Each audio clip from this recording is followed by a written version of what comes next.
I never thought I'd be left out in the cold by my own daughter. I never imagined the man she married would strip me of my dignity in my lowest moment, and that she would let him. But what they didn't know was that life had one last card for me to play. And when I played it, everything changed. Get ready, because what you're about to hear is not just a story, it's a reckoning. Comment below where you're watching from, and don't forget to subscribe to the channel for more stories like this. My name is Margaret. I'm 58 years old, and until not long ago, I believed in something called unconditional love, especially when it came to family. I built my life around my husband and our daughter, Amanda. Every meal I cooked, every holiday I planned, every dollar I saved was for them. When my husband passed from cancer last year, it felt like the floor vanished beneath me. But I told myself I still had Amanda. I still had my daughter. I sold the house my husband and I had built from scratch in Cedar Park, just north of Austin. Too many memories, too many nights waking up expecting to hear his voice calling from the kitchen. Amanda and her husband, Chad, offered me a place to stay for a while, or at least Amanda did. Chad barely looked up from his phone when I moved in. I tried not to make waves. I kept to my small room in the back. I cooked, cleaned, offered to run errands, trying to be helpful, trying to stay out of the way. But Chad had a way of making me feel unwanted. His eyes always carried this irritation, like I was a splinter under his skin. It started with the small things. He'd roll his eyes if I asked a question. He'd change the TV when I was mid-show. Once, I heard him mutter under his breath, "Freeloader," as he passed by me in the hall. I tried to convince myself I misheard, but deep down, I knew I hadn't. Amanda? She said nothing. I'd look to her for backup, for a word, anything. But she always played it down. He's stressed, she'd say. Work's been rough. I swallowed the shame and stayed quiet. That's what mothers do, right? But that night, that one night, it shattered me. We were at the dinner table. I had made chicken pot pie, his favorite. Amanda was scrolling on her phone, Chad sipping beer like he always did. The silence was heavy. Then, out of nowhere, Chad looked up and said, "You know, maybe it's time we stop pretending this is temporary. We're not a charity." Amanda froze. I stared at him. "What do you mean?" He smirked. "I mean, how long is this supposed to go on? You're not working. You're not contributing. We've got bills. We didn't sign up for extra mouths to feed." My breath caught. My heart was pounding. I turned to Amanda, desperate. "Amanda?" She wouldn't meet my eyes. "Maybe it's best," she mumbled, "if you find something more stable. For everyone's sake. Everyone's sake." I didn't scream. I didn't argue. I stood up, walked to my room, packed my things. 2 suitcases. That's all I had left of my life. I didn't even cry while I packed. The tears came later, when I stood outside their building, the wind biting through my coat, and realized I had nowhere to go. Amanda didn't walk me out. Chad didn't even bother pretending. I sat on the curb for an hour. My phone battery was dead. My heart was too. I remember thinking, this is what it feels like to be erased. That night, I checked into a motel, the kind where the wallpaper peels and the vending machine eats your change. I lay awake, staring at the ceiling, wondering how everything could turn so cold, wondering what I had done to deserve this kind of abandonment. The next morning, I sent Amanda a message. "I understand. I love you. Always." No reply. The next week, I sent another, then another. Birthdays, little updates, silence. 3 months passed. Each day felt longer than the last. I tried applying for jobs, anything. But no one wanted to hire a grieving widow in her late 50s with no recent work history. I considered cleaning houses, babysitting, but my body didn't move the way it used to. The loneliness, it was suffocating. And worse than that, the shame. I had given everything to that girl. How could she turn her back so easily? One evening, as I was going through a box of old family keepsakes, trying to feel close to something, anything, I found it. My mother's old diary. I hadn't read it in years, maybe never, but something pulled me to it. I sat on the edge of the motel bed, turned the pages, and that's when I found it. A name, a truth, a secret that changed everything. I remember the moment clearly. My hands shook, my heart raced, because suddenly, I wasn't just the mother who got kicked out. I was someone else entirely, and for the first time in months, I smiled. They took everything from me, but they had no idea what was coming. After that night, The days blurred into each other like gray watercolors bleeding on a wet canvas. The motel room smelled of stale air and distant cigarettes. The buzzing hum of the vending machine outside my door became a lullaby of defeat. I stayed quiet. I didn't cry every night, but when I did, it was quiet. The kind of crying where your whole body trembles, but you keep it inside because no one's coming to comfort you. I texted Amanda again on the 4th day. A simple message. I'm okay. Just wanted to know how you are. No reply. I tried again 2 weeks later. Just a heart emoji. Nothing. I told myself she was busy, that she'd come around, that Chad must be twisting things. But as the weeks rolled on, that hope started to rot inside me. My money was thinning. I tried getting part-time work, grocery stores, front desks, even a diner down by the highway, but I was either overqualified or not a good fit, which is just polite code for too old and too tired. One night, I sat on the floor of that room, sorting through the only box I had brought with me that wasn't clothes. It was a dusty memory box from the house, some old photos, a few letters, and tucked at the very bottom, a small, leather-bound book. My mother's diary. It surprised me. I don't remember packing it.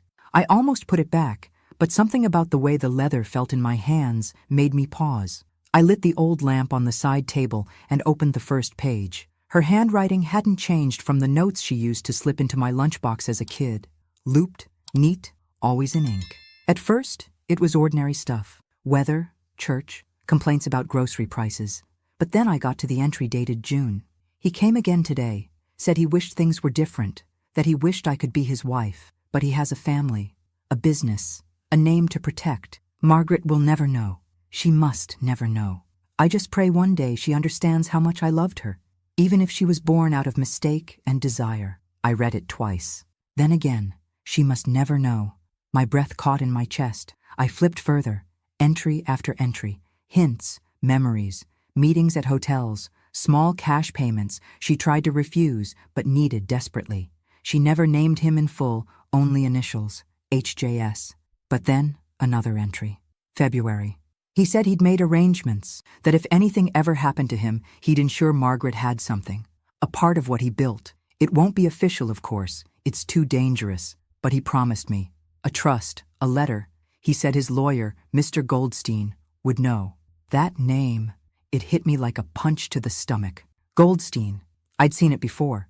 It took me 2 days and several online searches from the motel's shared computer, but I found him. Leonard Goldstein, retired estate lawyer, still listed under a private firm in Dallas. I didn't call. I couldn't. My hands trembled too much. Instead, I sent a letter. A real, handwritten letter explaining who I was, who my mother was, and asking, begging, for a conversation. 2 weeks later, I received a call. I remember the way his voice cracked when I mentioned my mother's name. He knew her, not just professionally, personally. I always wondered if you'd reach out someday, he said. There's something you need to see. I took a Greyhound to Dallas the next morning. My suitcase was half packed, just in case he turned out to be some scam artist. But when I walked into that quiet office, filled with old books and even older silence, I knew it was real. He handed me a sealed envelope. Yellowed, fragile. It was from Harold James Sterling, the founder of Sterling Energy, one of the biggest oil firms in Central Texas. A man I'd seen in newspaper clippings all my life. A man with a family, a reputation, a legacy. The letter was addressed to my daughter, Margaret Louise. I couldn't read the whole thing in one go. I cried before the second paragraph. He admitted everything, the affair, the regret, the silent love, and then the promise. In the event of my death, I have insured a portion of my personal assets, untraceable through my estate, are to be delivered to you via Mr. Goldstein. You are my blood, and though I was too much a coward to claim you in life, I claim you now in death. Mr. Goldstein slid a folder across the table. Inside, bank accounts, a modest investment portfolio, ownership papers, titles. The total value? A little over $5 million. I stared at the papers, then at him. This is real? I whispered. He nodded. It's yours. Always was. My heart thundered. Not because of the money, but because for the first time in my life, I felt chosen, seen. I didn't scream or laugh or break down. I just sat there, quiet as a whisper, letting the truth wash over me like a long-awaited rain. That night in my motel room, I didn't sleep. I stared at the ceiling like I had for months, but this time, with a smile creeping onto my face. They thought they discarded me. They thought I was done, but they had no idea. I wasn't broken. I was just getting started. I didn't go back to Austin right away. Something inside me had shifted, permanently.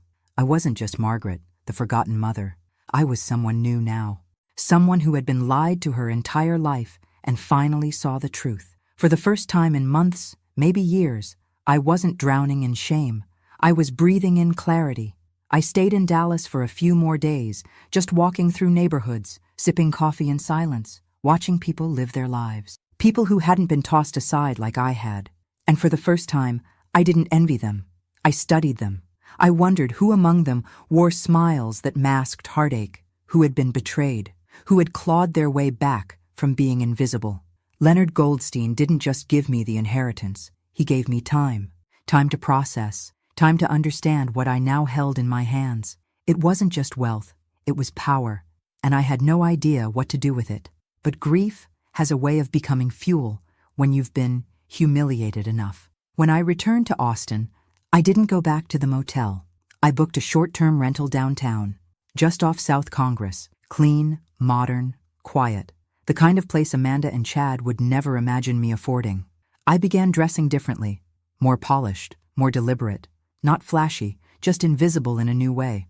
The kind of invisible that gets you through doors. I started watching YouTube videos on investing, real estate, contracts. I learned the language of business, not because I wanted to build an empire, but because I wanted to protect myself. I would never be powerless again. That's when I found it. The listing was buried on a real estate auction site, a unit apartment building in East Austin. A little run down, but structurally sound. The location? The exact complex where Amanda and Chad lived. I sat there, staring at the screen, heart pounding. It was listed as distressed, with the owner defaulting on property taxes. Auction scheduled in 2 weeks. I didn't hesitate. With Mr. Goldstein's help, I created an LLC, an anonymous shell company. I filed the paperwork, transferred the funds, and placed the bid. I wasn't planning revenge. Not exactly. But I was going to take control of the one place they thought they ruled. The auction came and went. I won. Quietly. Legally. Entirely under the radar. And just like that, I owned the building where they lived. Where they kicked me out with 2 suitcases and a hollow excuse. Where they humiliated me in my lowest moment. I remember sitting at my desk, looking at the deed, and whispering aloud, "Let's see how Chad likes paying rent," to a mouth he couldn't feed. A month later, the notification letters were sent out to all tenants. Rents would be reassessed, lease terms reviewed, and for Chad and Amanda, the new amount was triple, not double, triple. Market value plus overdue fees. He must have exploded. I didn't need to see it to know. I could feel the rage from miles away. But it wasn't about money. It was about pride. Chad was a man who needed to feel in control, and I had just pulled the rug out from under him, silently. Amanda tried to call me 2 days after the notice. It was the first time she reached out since the night I left. I let it go to voicemail. "Mom, I don't know if you heard, but something weird's going on. Our rent just shot up, like, a lot. Chad's losing it. I don't know. Can we talk?" I didn't respond. This wasn't about vengeance. This was about gravity. They needed to feel the weight of their choices. I drove by the building once, late at night. Their lights were on. I could see shadows moving behind the curtains. Amanda pacing. Chad yelling, his silhouette unmistakable. I watched them for a minute, then drove away. Part of me felt hollow. Part of me felt vindicated. And part of me still hurt like hell. Because even now, knowing what I knew, holding what I held, I would have given anything to be invited back in. Not to the apartment, but to my daughter's heart. But I knew that wasn't possible. At least not yet. So I stayed silent. And I waited. Because sometimes, the loudest justice is the one that doesn't say a word. And I wasn't finished yet. I didn't realize how much I had changed until I saw Amanda at the grocery store 3 weeks after the rent increase. She didn't see me. I was 2 aisles over, hidden behind a rack of discounted cereal. She looked tired. Not just tired. Worn down. Her hair was tied back sloppily, the way she used to do when she'd been crying. Her cart was half empty, mostly cheap staples, rice, eggs, a few off-brand cans. I should have walked away. I didn't. I followed her through the store at a distance, heart pounding like I was doing something wrong. She paused in front of a small box of mac and cheese, then looked down at her phone. A text from Chad, maybe. Her shoulders sank. She put the box back. That moment broke me. Not because I pitied her, but because I remembered the little girl who used to run to me crying when she scraped her knee, the one who asked me every night to check for monsters under her bed. And now, she was living with one. I drove home that day and sat on the couch in silence for hours. I stared at the window, thinking about how life had twisted us into strangers. But I reminded myself, this wasn't punishment. This was consequence. And consequence was long overdue.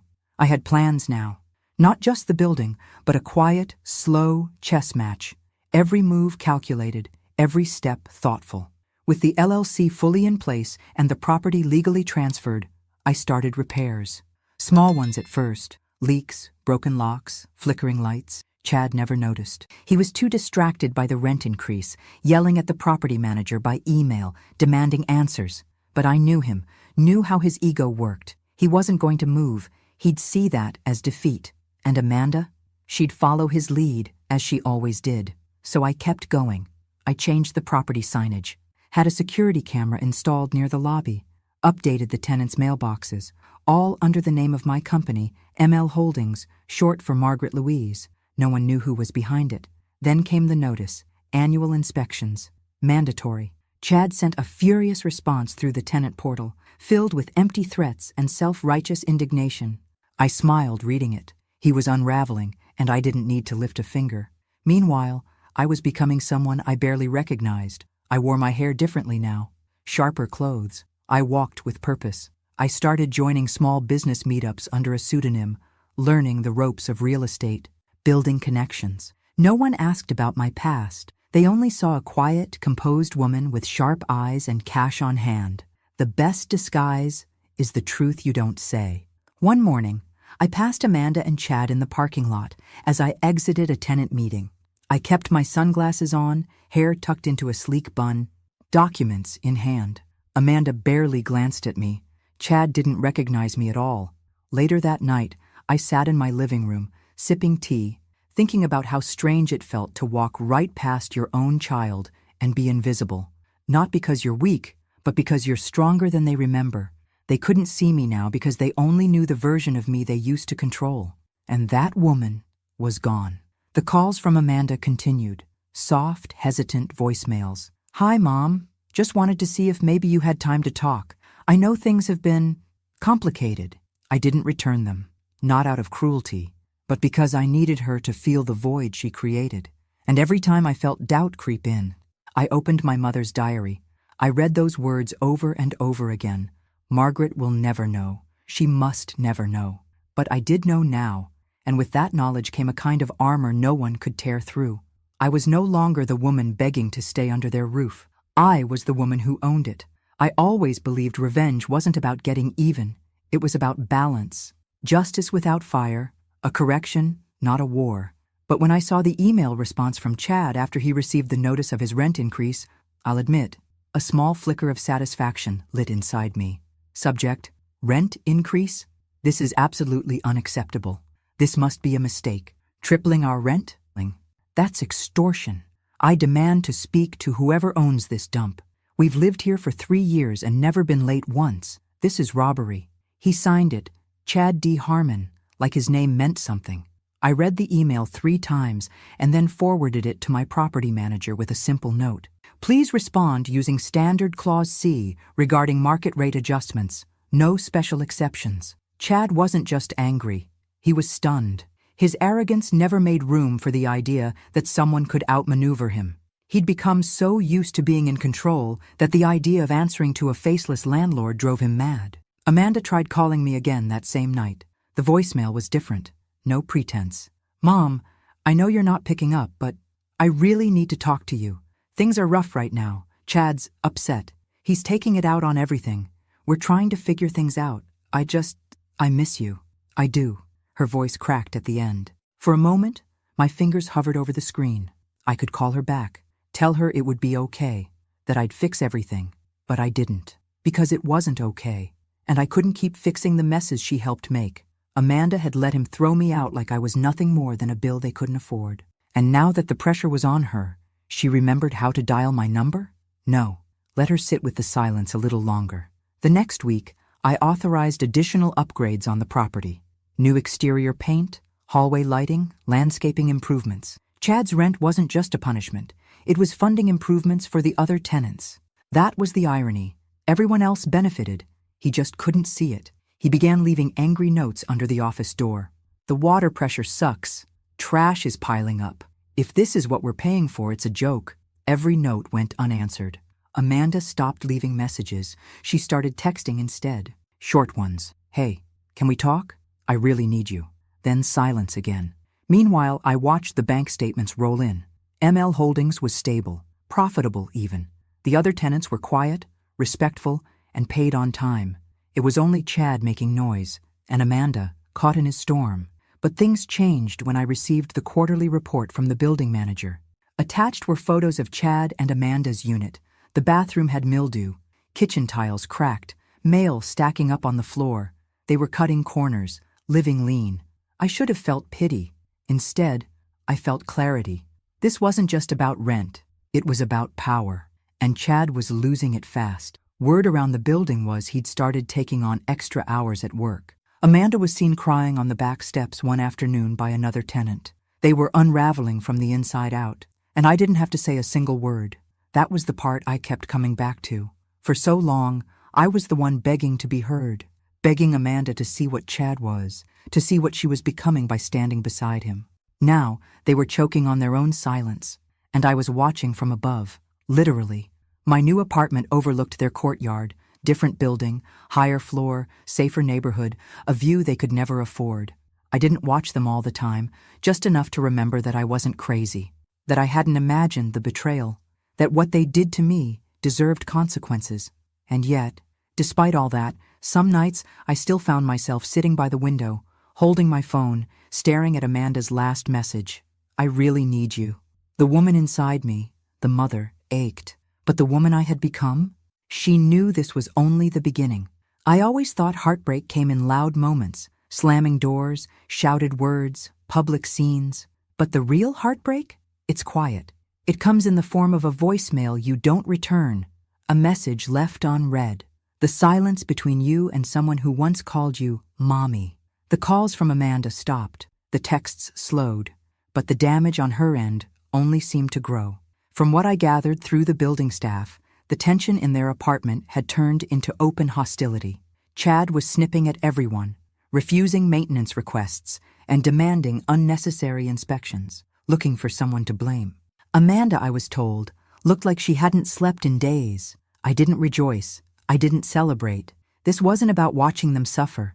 It was about something far more painful. Watching the daughter I raised willingly stay in a cage and call it love. One afternoon, my property manager sent over a report after a noise complaint. The neighbor downstairs had heard a heated argument, shouting, something about losing control and, "This is all your fault." Chad had stormed out and didn't come back until the next morning. Amanda stayed locked inside the apartment the whole night. Lights off, curtains closed. I waited. Not for Chad, for her. It took 2 more days, 2 long, aching days. Then, just as the sun was dipping behind the trees one evening, my building's intercom buzzed. "Hi, this is Amanda Harmon. I was wondering if my mom lives here?" My heart stopped. I didn't answer right away. I just watched the screen, frozen. Then slowly, I pressed the door release. 10 minutes later, a soft knock echoed at my apartment door. When I opened it, she stood there looking like a shadow of the girl I raised, pale, makeup smudged, wrinkles in her shirt. She looked 20 years older than she was. We stared at each other for a long time. Neither of us spoke. Finally, she let out a breath. "Hi, Mom." I stepped aside. She walked in slowly, like she wasn't sure she was allowed to. The room was silent except for the clink of teacups as I prepared 2 mugs. I didn't ask why she was there. I didn't ask how she was. I just handed her the tea, sat down across from her, and waited. "I don't know where to start," she said, her voice barely above a whisper. I said nothing. She looked down. He's not easy. He's angry all the time. Blames the rent. Blames me. Blames the dog next door, for God's sake. Still, I stayed silent. I thought I was doing the right thing. Back then, when we asked you to leave, asked, as if I had a choice. I just wanted to keep the peace. I didn't want more conflict. Chad said, she paused. He said you'd never leave unless we pushed you. And God, I hate myself for agreeing. I took a sip of tea. I miss you, she whispered, but I don't know how to fix it.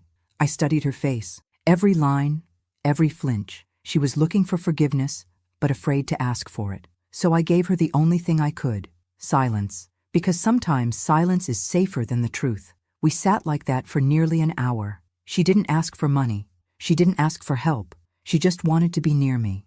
And I let her. When she finally stood to leave, she reached for my hand. I'm sorry, she said, for everything. I didn't say it back. I just held her hand a little longer than she expected. She pulled away first, and then, with tears welling up in her eyes, she walked out the door. I didn't cry. But the second the door clicked shut, I sank into my chair, holding the warmth of her teacup in my palms like a lifeline. She had come. She had looked me in the eye. And now I knew. The cracks were finally starting to show. The thing about power, real power, is that you never have to raise your voice to use it. You don't slam doors or shout threats. You just pull a string here, close a door there, and watch the ones who underestimated you start to squirm. And Chad? He was squirming. After Amanda's visit, things grew darker in that apartment. I didn't need a camera to know it. You can feel a house unraveling if you listen closely enough. The maintenance team told me Chad had become unhinged, storming down to the management office twice a week, demanding to know who owned the building. He wanted names. He wanted a face. He wanted someone to blame. The fact that he didn't have one? That made him spiral. He started digging. I knew he would. Chad wasn't the type to accept defeat quietly. I'd seen the way he used to search Amanda's phone when she took too long at the store. The way he checked her receipts, commented on how long she took to run errands. Possessive didn't even begin to cover it. So when he started poking around for the name behind ML Holdings, I was ready. He started by trying to look up the LLC, standard, but my lawyer had filed everything through a privacy trust. No names, no leads. Then came the phishing emails to my property manager. Pretend to be a tenant. Ask who owns the building. Sloppy. Desperate. He even called the title office, pretending to be a lawyer representing another property. The clerk flagged it and reported it straight to us. And when those routes failed, he turned inward. Amanda. I don't know what happened exactly, but one of the neighbors called the management office and asked if someone could check on the Harmons. She said she heard glass breaking. Raised voices. The kind of anger that doesn't just come from bills, it comes from fear. The maintenance man went up there. No one answered. But through the door, he could hear Chad pacing, muttering, Amanda crying. The silence afterward was heavier than the yelling. A few days later, I received a strange envelope. No name on the outside. No return address. Inside, a note. I know what you're doing. You think you're clever, but you don't scare me. I'll find out who you are, and when I do, you'll regret it. No signature, but I recognized the handwriting.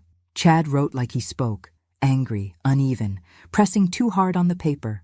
I sat there with the letter in my hands, heart thudding, not out of fear, out of memory, because it took me back to the moment he stood in that kitchen and looked me in the eye like I was dirt beneath his feet, the way Amanda stood beside him, not just silent, but complicit. And now, he was the one grasping at shadows, choking on uncertainty, screaming into the void. It was poetic, but it was also dangerous. So I doubled down. I had my lawyer contact building security. We installed more surveillance, discreet, legal, routine. I made sure the other tenants were protected. The building wasn't going to fall apart because one man couldn't handle the weight of his own cruelty. And Amanda? She didn't call again. But I heard from the building manager that she'd been walking to work. Her car had been sold. Their utilities were being cut back. Lights off by PM. No heat some nights. The cracks weren't just in their relationship. They were in their survival. And yet, through it all, I kept my distance. Because this wasn't about revenge. It was about resolution. Letting Chad's world shrink until he realized how small he really was. And letting Amanda decide, would she stay in the cage? or find the key I'd placed right in front of her. I knew she wasn't ready yet, but the walls were closing in, and secrets have a way of leaking through cracks. I didn't expect the knock on my door that night. It had been quiet for days. No emails from management, no voicemails from Amanda, no more anonymous threats. Just silence, the kind that feels like a storm crouched in the distance waiting. But when the knock came, soft and slow, something in my chest tightened. I opened the door. Amanda stood there, soaked from the rain, a grocery bag clutched to her chest like it was the only thing keeping her upright. Her eyes were red and her mouth opened, but nothing came out. She looked like she had run out of words days ago. I stepped aside. She walked in slowly, dripping water on the hardwood floor. I handed her a towel, and we moved without speaking. I warmed the kettle, poured 2 mugs of chamomile tea. She sat on the edge of the couch like she didn't want to stay long, like she didn't deserve to, and maybe she didn't. She stared into her cup, eyes hollow. "He's not who I thought he was," she said finally. I stayed quiet. I knew. Part of me always knew, but I told myself it was stress, that he just needed support, that if I was patient, he'd come around. Still, I said nothing. She looked up, her voice trembling. "He thinks someone's targeting us. He's obsessed. He's been going through my phone, my emails. Last week, he followed me to work, said he was making sure I wasn't involved." A shiver ran through her, and not from the cold. "He asked if I was hiding something. If you were hiding something." That caught my breath. She didn't wait for an answer. "I told him I hadn't spoken to you in weeks, that I didn't even know where you were." She paused, but that was a lie. I met her eyes for the first time. "I found your building listed in a security notice, same management company. I figured it out. It wasn't hard." Of course it wasn't. Amanda was smart, always had been. But smart doesn't always mean brave, and now she looked like someone who had finally opened her eyes and hated what she saw. I didn't speak, not yet. "I miss you," she whispered, "but I don't even know how to be around you anymore." My hand tightened around the mug. "You left," she said, voice cracking, "and I let you. I let him push you out." Finally, I spoke. "No, Amanda, you didn't let him. You stood with him." That stopped her cold. She blinked. Her lips parted slightly, like she wanted to deny it, to defend herself. But there was nothing left to defend. I stood up, walked to the window, stared out into the night. "I begged for your voice that night," I said. "Just one word, just one, and you stayed silent." Behind me, I heard her exhale, a quiet, broken sound. "I didn't think it would get this bad," she said. "I thought I could manage him." "You can't manage a man like that," I said softly. "You survive him, or you leave him." She didn't respond. She didn't have to. We sat in silence for a long time, 2 women who shared blood but not trust. Not yet, maybe never. When she finally stood to leave, she set the mug down carefully, her eyes rimmed with unshed tears. "I don't expect forgiveness," she said. "I just needed to remember what it felt like to be safe." I walked her to the door. She paused, then turned back suddenly and wrapped her arms around me. I didn't return the hug at first, then I did, but gently, cautiously, like someone trying to hold a memory without letting it slip through their fingers. When she pulled back, she didn't say goodbye. She just looked at me one last time and left. And as the door closed behind her, I felt something shift deep in my chest. Not forgiveness, not yet, but the faintest flicker of something that might one day grow into it, if she let it. The invitation went out on a Tuesday morning, quietly, professionally, without fanfare. A tenants' meeting to discuss upcoming building renovations, scheduled in the common room the following week. Mandatory attendance, questions welcome. I knew Chad would be there. I knew he wouldn't be able to resist. He wanted a name, a face, someone to point a finger at. He had no idea he'd be walking right into the hands of the woman he discarded like a broken appliance. The day of the meeting, I arrived early. I wore a charcoal gray blazer and dark jeans. Simple, elegant, unrecognizable. My hair, now in soft waves, brushed my shoulders. I looked nothing like the woman who once begged for a sliver of dignity at Amanda's kitchen table. The common room filled slowly. Tenants trickled in, some curious, others annoyed, most indifferent. And then came Chad. He stormed in with the swagger of a man expecting confrontation, Amanda trailing behind him like a shadow. He didn't look around, didn't notice me. He only saw the property manager at the front and went straight to him. "Where is she?" he demanded. "I want to speak to the person in charge, today." The manager remained calm. "All questions will be addressed during the presentation." Chad scoffed. Amanda looked down at her shoes. I sat near the back, silent. The presentation began. Routine announcements, upgrades, timelines. The new security system, the updated landscaping, the improved insulation, practical changes, smart decisions. All funded in part by the very rent Chad had so bitterly protested. Then the manager paused. "We'd like to thank ML Holdings for their commitment to revitalizing the property and prioritizing tenant comfort. The owner is here today should anyone have questions." I stood up. The room turned. I walked slowly toward the front, calm, steady. Every step a quiet drumbeat in my chest. Chad's face twisted in confusion, then disbelief. Amanda's mouth parted in shock. I turned to the room. "Good evening," I said. "My name is Margaret. I'm the owner of this building." You could hear a pin drop. Chad stood up so fast his chair scraped the floor. "You? This is a joke. What kind of game is this?" I looked at him, really looked at him, and saw the cracks he had tried to hide, the sweat behind his collar, the puffiness under his eyes, the panic. "No game," I said softly. "Just business." He took a step forward. "You manipulated this. You've been behind this the whole time. You raised our rent. You're trying to ruin us." I held my ground. "I gave you a roof. I made improvements. I treated every tenant equally. What I didn't do was forget." He opened his mouth to speak, but I turned back to the group. "If anyone has questions about the changes or improvements, I'm happy to answer them after the meeting." "Thank you." I stepped aside. The meeting resumed, but the tension never left the air. Chad didn't sit down. He just stood there, trembling, furious. Amanda sat with her hands clasped tightly in her lap, eyes wide and wet. When the meeting ended, tenants came to me, shaking hands, asking questions, thanking me. Some had suspected.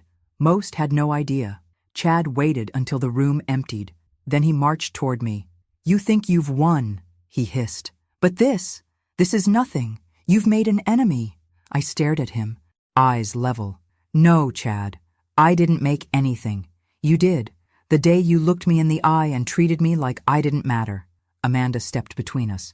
"Chad, stop." He turned to her, shocked. "What did you just—" "I said stop," she repeated louder this time. "She's not your enemy. She never was." "You are?" He looked at her like she'd struck him, and in a way, she had. Amanda turned to me, her voice trembling. "I didn't know, I swear, about the building, the money, any of it." I nodded. "I know. Why didn't you tell me?" "Because you had to see it, not just hear it." She blinked back tears. Chad scoffed, stepping back. "You two deserve each other." "No," I said quietly. "She deserves better." Then I turned and walked away, and for the first time since that awful night in their kitchen, I felt something shift inside me. Not revenge, not satisfaction, but power, quiet, firm, and entirely mine.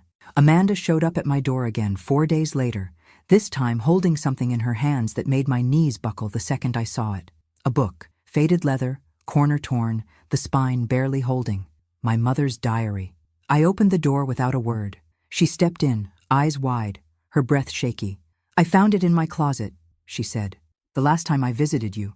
You must have left it behind." She placed it on the coffee table like it was sacred, and for me, it was. I read it. My heart stopped. "I wasn't trying to pry," she rushed, "but I recognized her handwriting. I was looking for something that made sense." Silence fell between us like a curtain, heavy, still. "I didn't know about Harold Sterling," she whispered, "or the money, or the trust, or any of it." I nodded once, slowly. "I didn't know either, not until I had nothing else to lose." Her voice broke. "Mom, why didn't you tell me? Why did you let me believe you were helpless?" I looked her in the eye, and for once, she didn't look away. "Because I was helpless. The night you closed the door on me, I didn't have a plan. I didn't have money.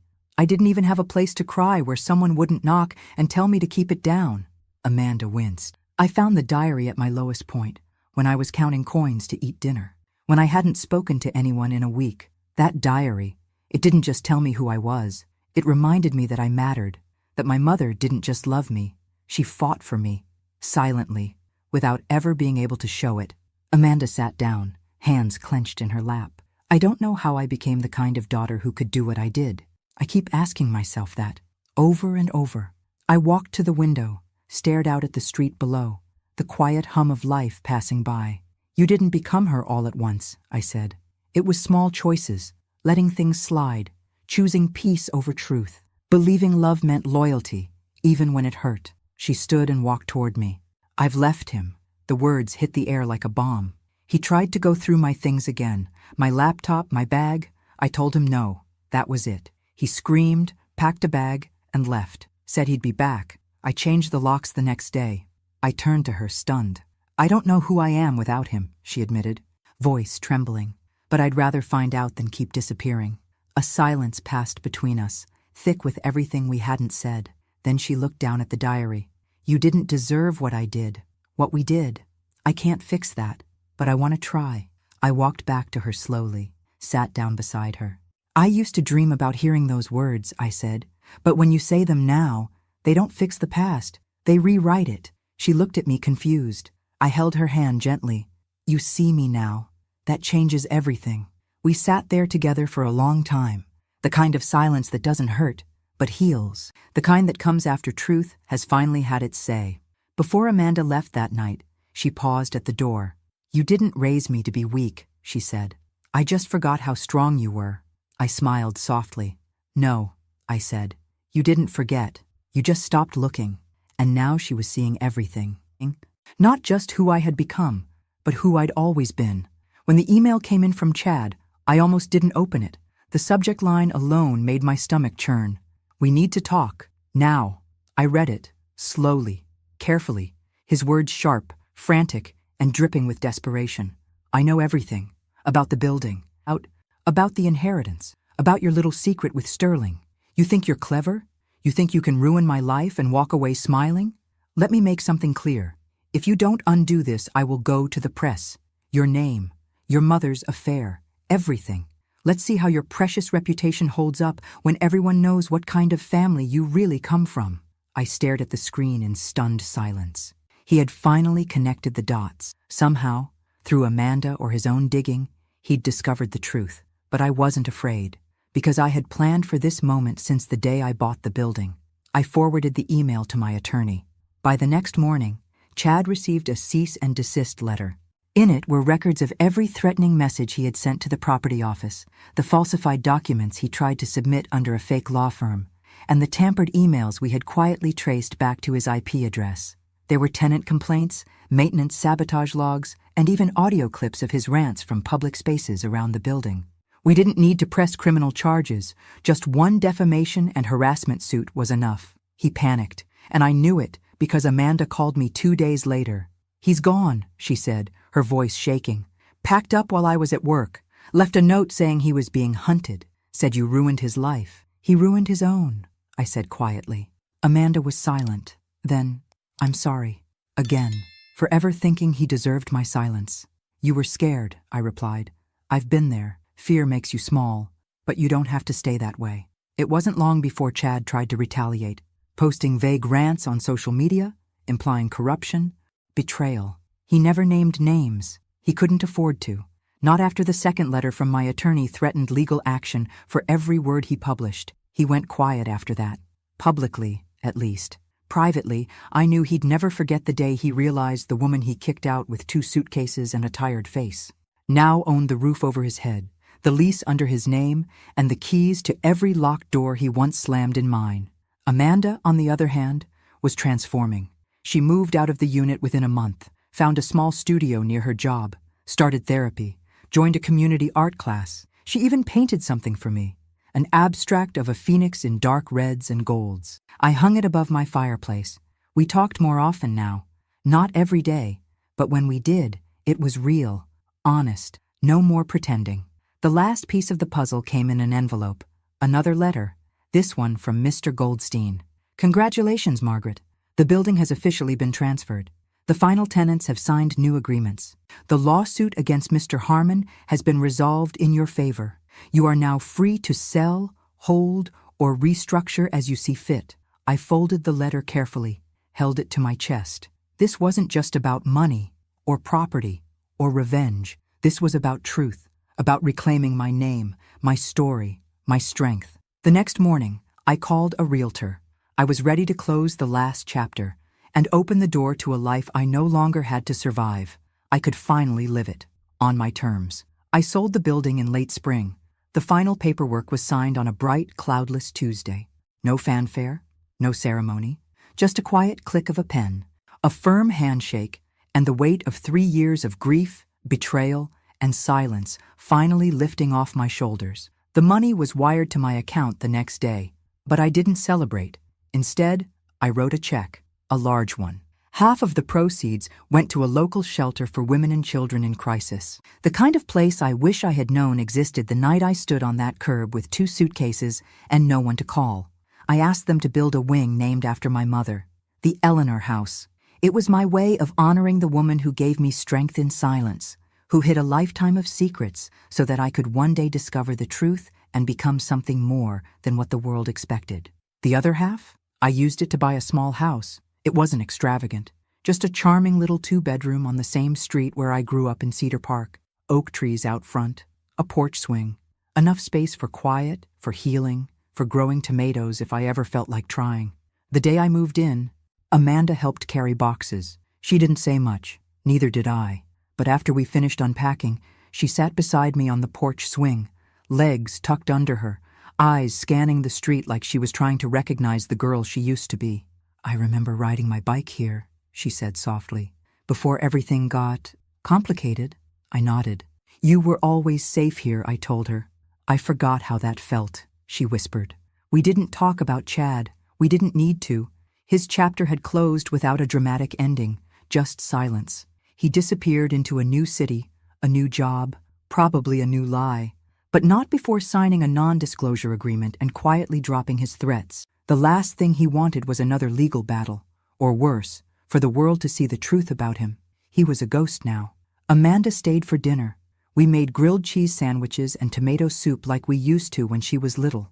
She laughed when she burned one side. I laughed when she tried to blame the pan. It was the first real laughter we had shared in years. That night, after she left, I stood at the window, holding a cup of tea in both hands, watching the moonlight stretch across the front lawn. And for the first time in a long, long time, I said the words out loud. "I forgive you." Not to Amanda, to myself. Because that was the hardest part, not rising from the ashes, but learning that I was never the fire they tried to extinguish. I was the spark they underestimated. They taught me that silence was weakness, but I learned how to weaponize it. They tried to erase me, and I became someone they could never forget. I sat down on the couch, opened the diary one last time, and tucked a note inside for Amanda to find someday. You don't need their love to be worthy. You don't need their approval to be strong. You only need the truth, and to never, ever forget who you are. The clock ticked softly in the background. My tea grew cold in my hands, but my heart, it was finally warm. I didn't need to scream. I didn't need to win. I just needed to be who I was all along. And now, finally, I was home. Thanks for listening. Don't forget to subscribe and feel free to share your story in the comments. Your voice matters.